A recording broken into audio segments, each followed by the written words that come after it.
전 회장님이시고 또 우리는 박사라고 많이 알려져 있습니다. 안티프라민 아시죠? 안티프라민 만드는 회사인데 유한대학이라는 대학을 설립해서 또 수학을 양성하기도 하고 또 선한 기업으로 인정받은 그런 아주 착한 기업이기도 합니다. 저분은 1971년도에 돌아가셨는데 살아생전에 선교사님을 통해 예수님 영접하고 믿음의 삶을 살아갑니다. 그래서 그러던 중에 유학 가서 박사학위를 따고 이 일제시대에 거기서 사업을 했어요. 돈을 좀 벌었는데 조선을 보니까 거기에 가서 독립운동을 하고 계셨거든요. 이미 미국에서. 네.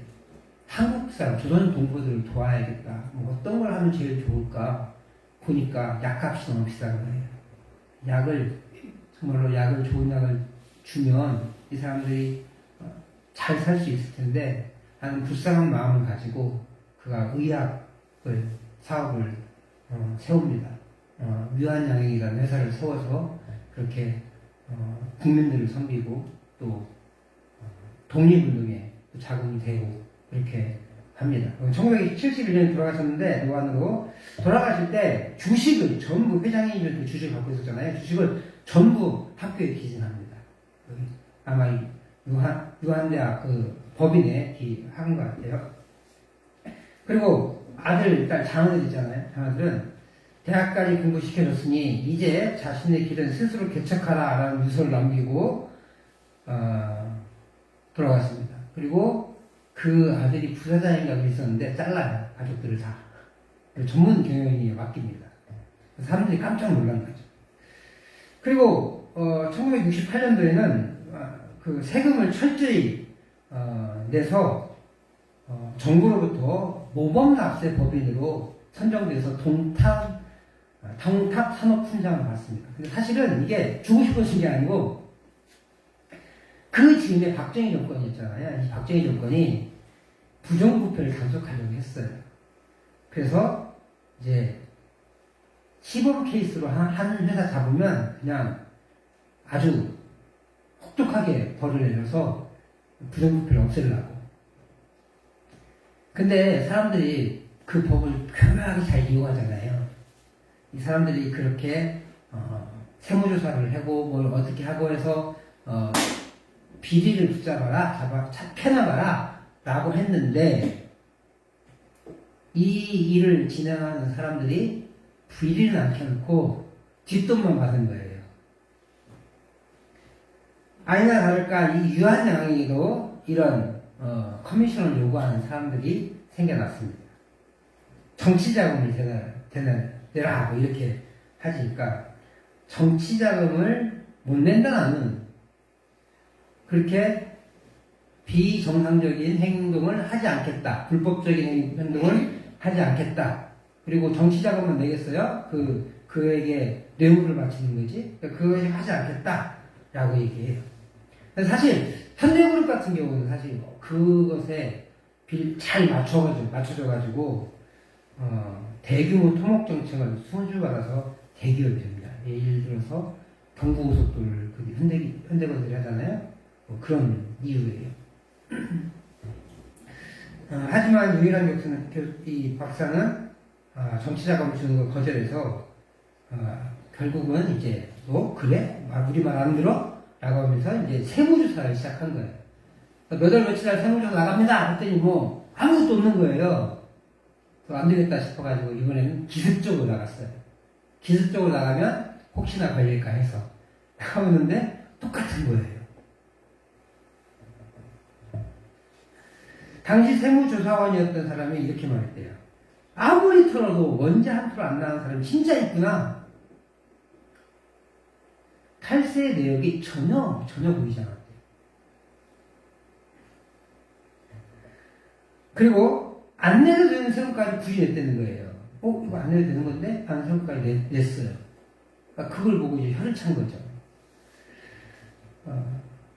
유한양이 박정희 정권에서 요구하는 정치자금을 거절하는 것에 대한 보복으로 이 탈세 탈루 혐의를 낙인 찍어서 세무조사를 강도 높게 했는데 하나도 혐의를 찾지 못하잖아요. 그러니까 이제 사람들이 표적이다. 막 이렇게 하면서 이제 말이 나오기 시작했어요.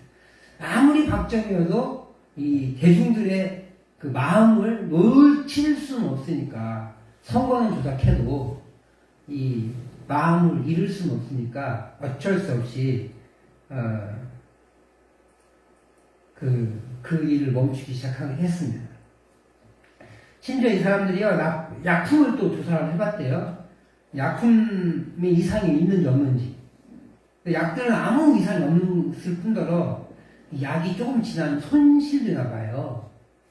좀 시간이 지나면. 그래서 약효가 유통기한 지나면 좀 떨어진다. 약효가 좀 떨어진대요. 못 먹는 건 아닌데 먹어도 되는데 약효가 유통기한이 지나면 한 8, 90%로 약효가 떨어진대요. 그러니까 그래서 먹어도 되는데 약효는 좀 떨어집니다. 그렇게 얘기하더라고요. 근데 그 손실분까지 다 넣은 거예요, 미리. 원래 100g만 넣으면 되는, 아니 1g만 넣으면 되는데 1.2g 혹은 1.1g을 넣어서 약효가 문제가 되지 않도록 시간이 지나. 이렇게 했다는 거예요. 다 혀를 넣어줘요. 근데 이제 보고를 하긴 해야 되잖아요. 보고를 하니까 박정희 대통령한테 보고를 하니까 박정희 씨가 만약 이게 사실이라면 상 줘야지 그랬대요. 잡아먹으려고 했는데 잡아먹지 못하고 상 줘야 된다고 말해서 울며 겨자 먹기식으로 1968년도에 유한양에게 동탑 산업훈장을 수여합니다. 그러니까 유희한 씨의 남동생도 이제 같이 일하다가 유특한 씨라고 같이 일하다가 따로 차린 유유제약이라는 회사가 있는데 그 회사도 형처럼 모범 개념을 실천했다고 합니다. 아마 이렇게 정직해서 대기업이 되지 못한 것 같아요. 그러나 사람들에게 칭찬받는 기업, 좋은 모범 기업으로 인정받습니다. 이렇게 털어서 먼지 안 나는 사람도 있다는 것을 유한양행 그리고 유유제약이 보여주었습니다. 그리고 그들이 기독교인이라는 것이 참으로 감사한 일이기도 합니다. 오늘 성경도 털어서 먼지 안 나는 사람의 모습을 보여줍니다.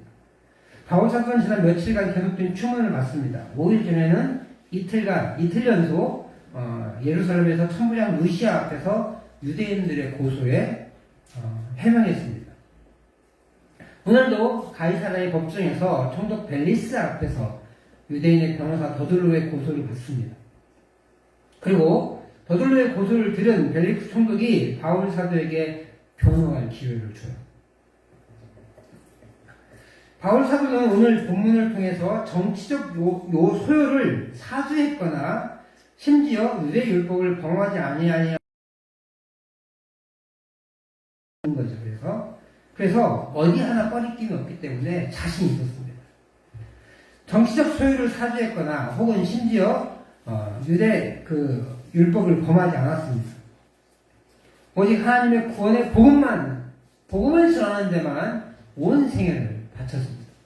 그렇기에 유대인의 변호사가 가진 모략으로 고소를 해도 그는 꿈쩍하지 않았습니다. 21절 말씀을 같이 한번 읽어보도록 하겠습니다. 시작. 오직 내가 그들 가운데 서서 외치기를 내가 죽은 자의 부활에 대하여 오늘 너희 앞에 신문을 간다고 한 이 한 소리만 있을 따름이니이다. 요거 말고는 그들이 고소할 내용이 사실은 아무것도 없다는 거예요. 이렇게 바울 사도는 정치적인 면에서 로마적을 뒤엎어 놓은 것이 아니라 종교적인, 그것도 부활에 대해서만 이해 차이를 가지고 있었고 그것 때문에 내가 재판받는다라고 명백히 밝히고 있는 거예요. 그리고 총독 벨리스도 이것을 이미 알고 있었던 것으로 보여요. 물론 천부장 루시아가 보고서를 썼죠. 그것 때문에 알았을 수도 있겠고 또 아내 드루실라가 헤롯 가문의 여자라서 유대의 법을 어느 정도는 알고 있었을 거예요. 헤롯이 유대 사람은 아니에요. 근데 유대의 아주 일을 잘 알고 있는 사람이고 그 가문은 계속해서 지난 수십 년간 유대 지역을 통치했던 것이기에 아마 드루실라도 유대의 법에 대해서 아주 잘 알고 있었을 것입니다. 거기에 대해서 들었을 것 같아요. 그리고 드루실라를 보니까 복음에 조금 이렇게 깊은 반응을 하는 것을 보면 아마도 이 복음에 관심이 많았던 여인이었던 것으로 보여요. 그래서 벨릭스도 이 상황을 잘 알고 있었던 겁니다.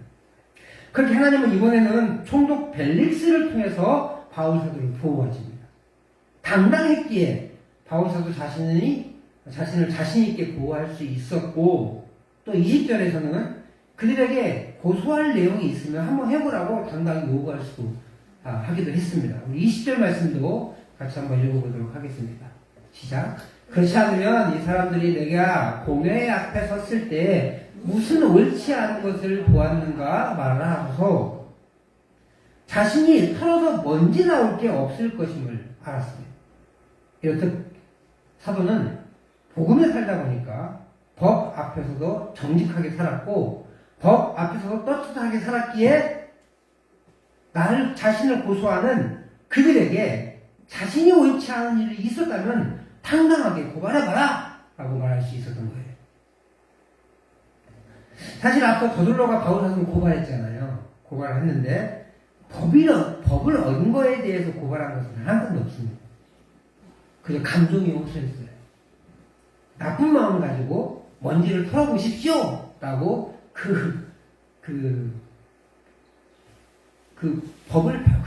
죄를 밝힐 것을 이 총독 벨릭스에 넘겨버린 거예요. 자기가 밝히고 이 사람 이런 죄를 졌습니다. 그래서 이런 증거들이 있습니다. 이렇게 얘기하는데 그건 하나도 없는 거예요. 그냥 뜬소문으로 이렇게 얘기하는 거죠.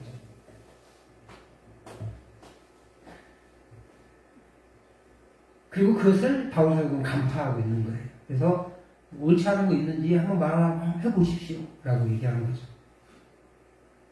그리고 벨릭스 총독은 변호사 더둘러의 고발을 받아서 바울을 신문하지 않았습니다.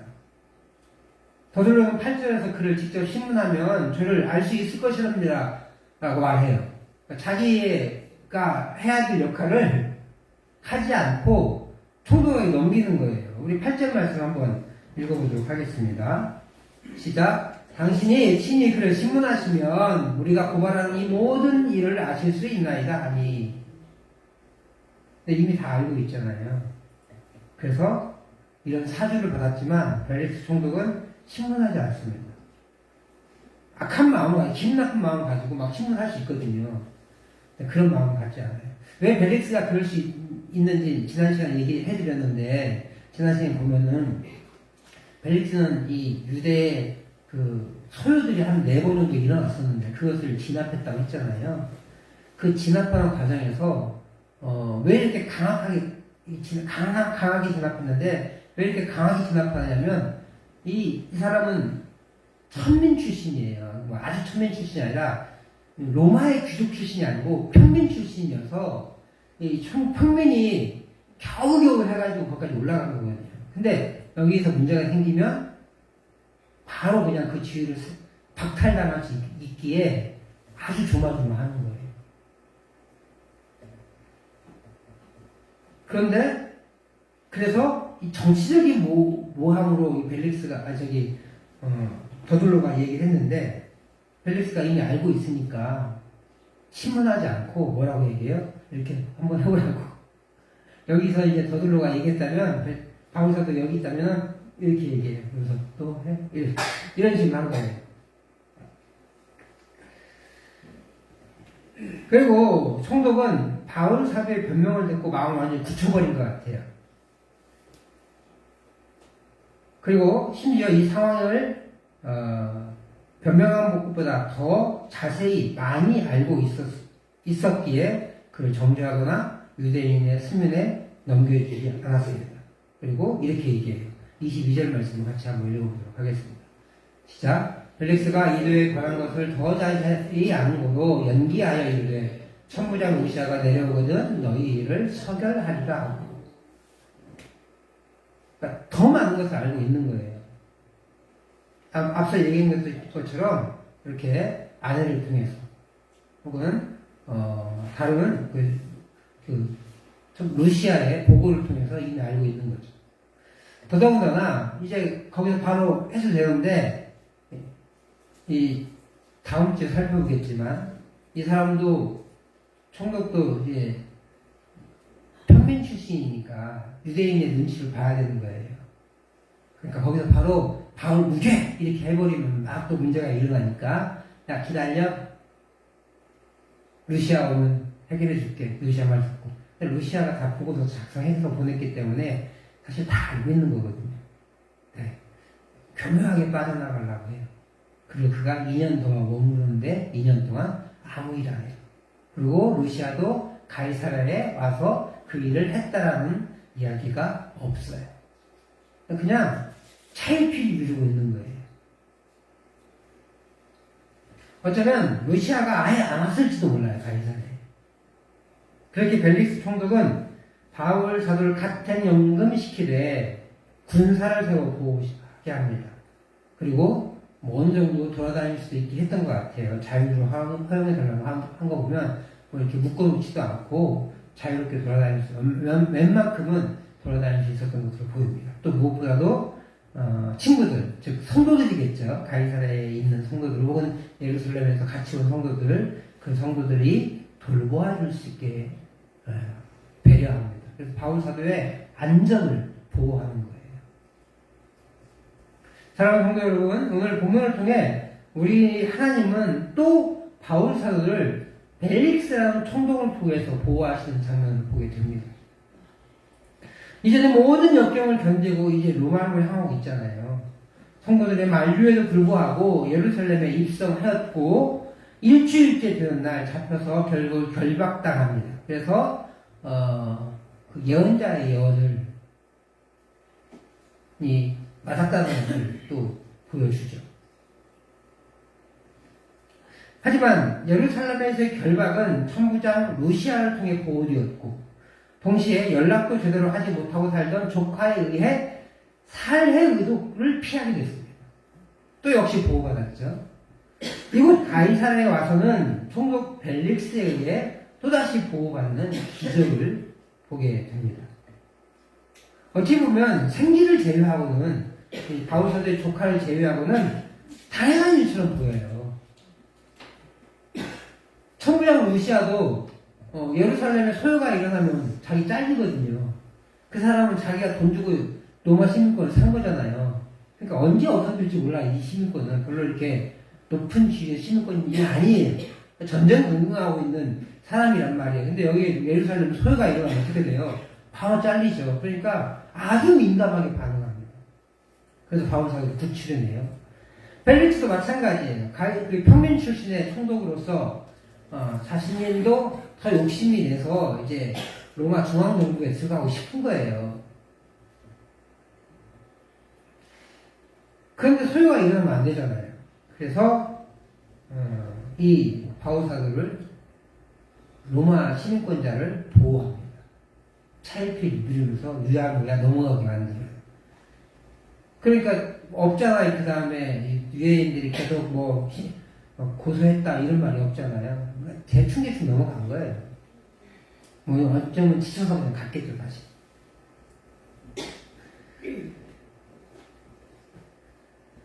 심지어 그의 재물에 대한 욕심이 있었거든요. 욕심이 바울 사도를 오래 붙잡아 두었어요.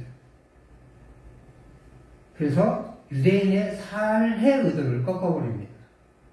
그렇게 그들의 임무에 따라 로마 시민인 바울 사도를 보호하게 하신 거예요.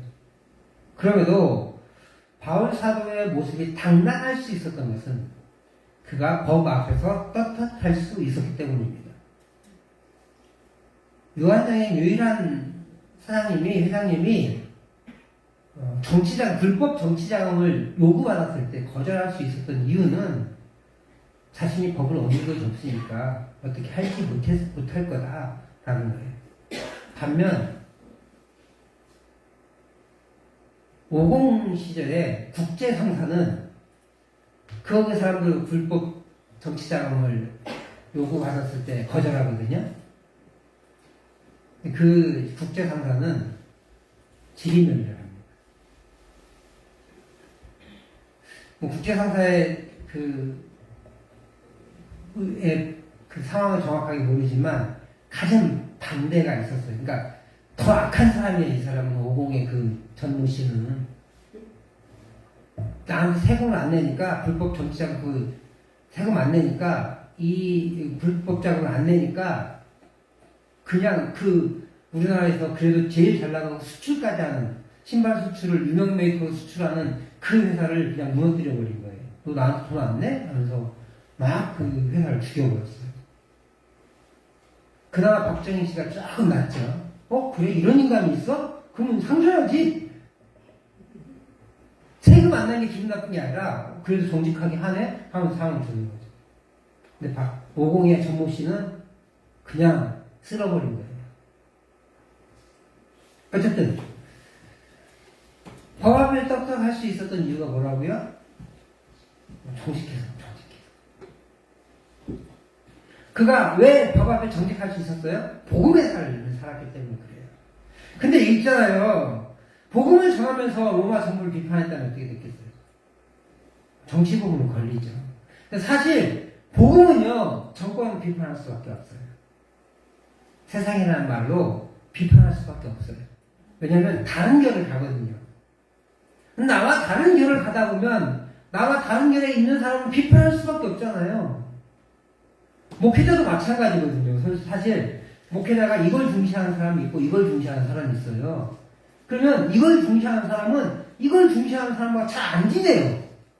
처음에 잘 지냈다가도 나중에는 멀어져요.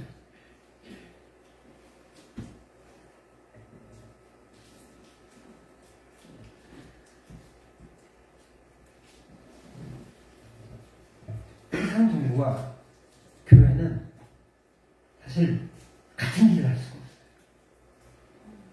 두 번의 시도가 있었어요. 수요일날 얘기했던 칼빈 선생님, 제네바시의 시장님으로 있었던 분. 네덜란드의 알브라함 카이퍼라는 수상이 있었는데 이분은 목사님이고 그 다음에 신학자였어요. 이분도 성경적인 네덜란드를 나라를 만들고 싶어가지고 목사직을 사임하고 사직하고 수상이 됐습니다. 결국은 아무 열심히 했는데 결국은 기독교 국가를 만들지 못했어요. 처음에는 좀 잘 됐죠. 근데 하나님 기뻐하시는 나라를 만들지 못했어요. 예루살렘도 만들고 하나님이 기뻐하는 도시가 되지 못했는데 어떻게 되겠어요? 다른 길을 갈 수밖에 없는 거예요. 로마 정부를 그럼에도 불구하고 바울 사도는 로마 정부를 비판하지 않습니다. 만약에 그랬다면 어떻게 돼요? 총독도 그를 지하 감옥에 가두거나 사형에 처하거나 아니면 유대인들에게 그 내역을 줘서 처형당하게 만들었을 거예요.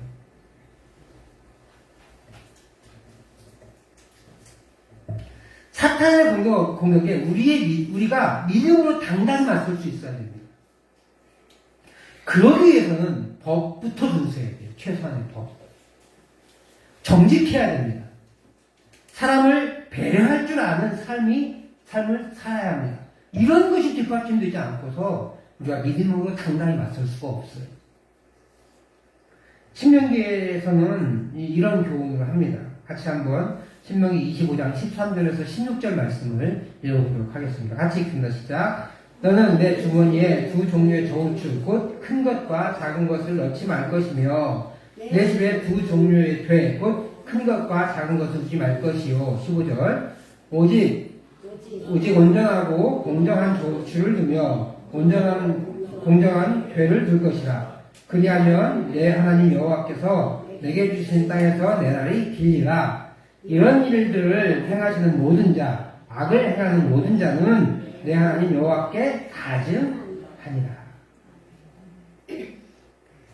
신명기는 그 이스라엘이 가나안에 들어가기 직전에 약 한 달 정도 혹은 2달 정도 가나안 이스라엘 동쪽에 머무르면서 그 모세가 마지막 유언한 설교예요. 근데 누가 설교하는 거예요, 저거? 이스라엘 백성들. 요즘 말로 표현하면 교회가 목사님이 성도들에게 설교하는 거예요. 뭐라고요? 정직해라. 교인들끼리 정직해라. 이런 말이에요. 좀 나쁘게 말하면 교인들끼리도 속일 수 있다.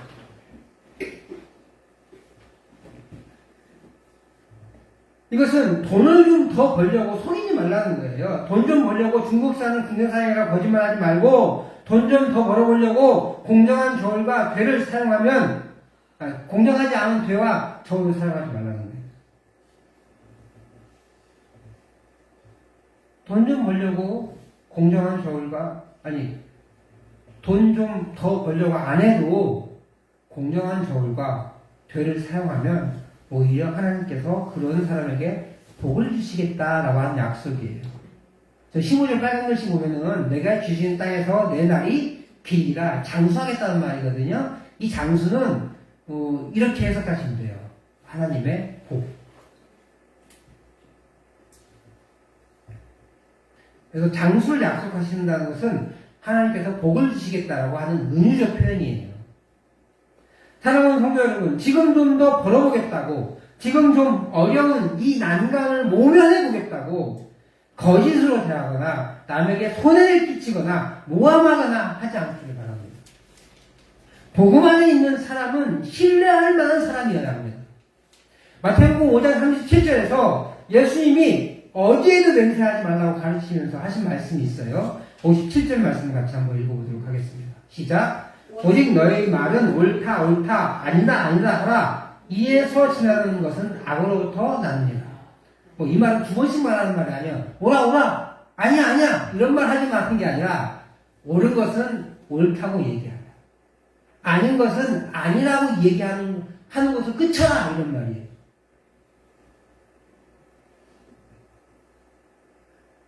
무슨 말이냐면 이 사람이 말하면 틀림없어라는 신뢰감을 주라는 거예요. 야, 그게 맞아. 그러면 저 김성이 말했으니까 맞아. 그건 틀림없을 거야. 그거 아니야. 저 양동술이 얘기했으니까 틀림없을 거야. 이런 신뢰감을 주라는 거예요. 제가 만약에 옳다고 했는 사람들이 에이 그 진짜예요? 이런 거는 아니에요. 그러니까 어떻게 돼요? 맹세. 이 사람들 하늘에 맹세하고 성전에 맹세하고 그래요.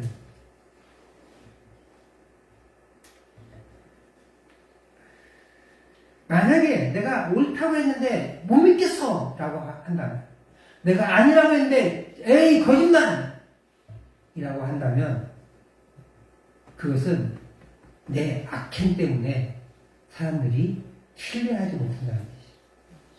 우리 그리스도인들은 마태복음 5장 누구한테 설교한 거예요? 예수님이? 제자들한테 설교한 거잖아요. 5장 1절에서. 제자들한테 설교한 거기 때문에 예수 믿는 사람들, 예수님의 제자들은 어떤 삶을 살아야 되느냐라는 걸 가르치고 있는 거예요. 사람들한테 신뢰감을 주라는 거예요. 저 사람이 옳다고 하면, 그래, 저 사람이 옳다고 했으니까 틀림없이 옳은 거야. 저 사람이 내가 틀리다고 하면, 저 사람이 틀리다고 했으니까 틀림없이 틀린 거야. 라고 말할 수 있는 신뢰감을 줄 수 있어야 한다. 라고 주님이 가르치신 거예요. 그렇게 우리 제자들은 신뢰도가 높아야 한다. 라는 것을 우리 주님이 가르쳤습니다. 그렇게 정직한 삶을 살았을 때 우리에게 믿음의 당당함이 생깁니다. 그리고 악에 대해서 믿음의 당당함을 가지고 싸울 수 있습니다. 저와 우리 성도님들이 복음의 말씀 위에 굳게 서서 정직한 신앙의 삶을 살아갈 수 있기를 소망합니다. 지금까지 좀 부족했던 것 같은데요 라고 하는 생각이 있다면 지금 조금 더 이제부터라도 내가 좀 손해보더라도 내가 좀 덜 벌더라도 하나님의 말씀에 정직할 수 있기 바랍니다. 그렇게 할 때 사탄이 우리를 가공할 만한 공격을 하고 있거든요. 그 사탄의 가공할 만한 공격 앞에서 당당히 맞서 싸울 수 있는 우리 성도님들 되시 다시 한번 주님을 축복합니다. 그래서 하나님이 우리를 나쁜 것을 주시지 않습니다. 누가 주냐면 사탄이 주는데 하나님이 사탄에게 그것을 허락해 주시는 거예요.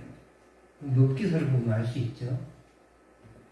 허락해 주시는 거예요. 허락. 그리고 하나님은 그것을 견디고 승리하더라고요. 그러니까 우리가 고난당하면 자꾸 어떤 일이 벌어지냐면 창피하다고 해요. 물론 솔직히 창피할 수 있어요. 내가 뭘 잘못했지? 내가 얼마나 부족하지? 이런 생각 들으면 창피하지. 근데 가끔은 요처럼 아무 점도 없는데 올 때도 있어요. 단지 믿음을 더 성장시키기 위해서.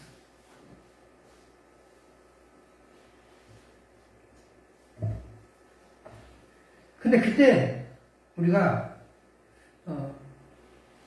정직하지 못하게 반응하면 우리는 끝내 정직하지 못한 사람이 되는 거예요. 그리고 결국은 사탄의 교회에 넘어가서 사탄이 법을 가지고 덤벼들 때 우리는 넘어질 수밖에 없어요. 교회도 마찬가지예요. 교회도 불법을 자꾸 저지를 이유가 없어요. 세금 내면 돼요. 안 죽어요, 세금 내도. 조금 우리의 운영하는 그 돈이 모자랄 수도 있겠죠. 법이 우리를 줄이려고 하지 않아요. 그래서 내야 될 건 내고 받아야 될 건 받고 정직하게. 그랬을 때 이 교회가 어떤 일을 행한다고 했을 때 교회가 하면은 다 믿죠. 우리 성도님들이 사람들이 어떤 행동을 해 나갈 때 저 사람이 하면 틀림없지. 그런 신뢰감을 줘. 그런 신뢰감을 바탕으로 사단의 공격들을 당당히 맞설 싸울 수 있는 우리 귀한 성도님들 되시기를 다시 한번 주의 이름으로 축복합니다.